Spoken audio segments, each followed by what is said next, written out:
আজকে আমরা বটতলাতে একটা স্বচ্ছ ভারত অভিযানে আমরা প্রোগ্রাম নিয়েছি। এই স্বচ্ছ ভারত অভিযানের মাধ্যমে আমরা ত্রিপুরা রাজ্যের সমস্ত মানুষের কাছে এবং সমস্ত শ্রমিকের কাছে আমরা একটাই আবেদন করতে চাই, এই স্বচ্ছ ভারতের মাধ্যমে যাতে আমরা আগামী দিন যাতে আমাদের যে পরিকাঠামো সমস্ত দিক দিয়ে যাতে আমরা স্বচ্ছভাবে এগিয়ে যেতে চাই এবং এই যুব সমাজ এবং শ্রমিক যাতে আগামী দিন তাদের যে লক্ষ্য যে উদ্দেশ্য যেটা আমরা সাকসেস করতে পারি এবং সবাই যাতে স্বচ্ছভাবে যাতে আমাদের একসাথে মিলেমিশে আমরা কাজ করতে পারি এবং দত্তবন্ধু ঠেঙ্গড়িজির যে ভাবমূর্তি যে ইচ্ছা দ্বারা আমরা সফল করতে পারি, ওনার যে সমস্ত ভারতবর্ষের শ্রমিকের জন্য যে কল্যাণের যে কাজগুলি করে দিয়েছে এবং আমাদের যে একটা সুন্দর প্ল্যাটফর্ম আমাদেরকে দিয়েছে, সেটাতে আগামী দিনে আমরা আরও সুন্দরভাবে এগিয়ে নিতে পারি। তার জন্য আজকের দিনটা আমাদের শ্রমিকের কাছে খুবই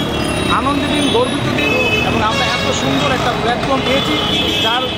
স্পন্সার, যার যিনি কনভেনার, যিনি ওনার যে সংগঠনটা প্রতিষ্ঠা করেছেন যিনি নাম দত্তবন্ধু ঠেঙ্গিজি, তো ওনার এই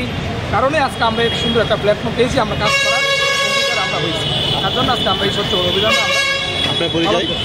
আমি ত্রিপুরা ইলেকট্রিক শ্রমিক সংঘের রাজ্য কমিটির সম্পাদক, আমার নাম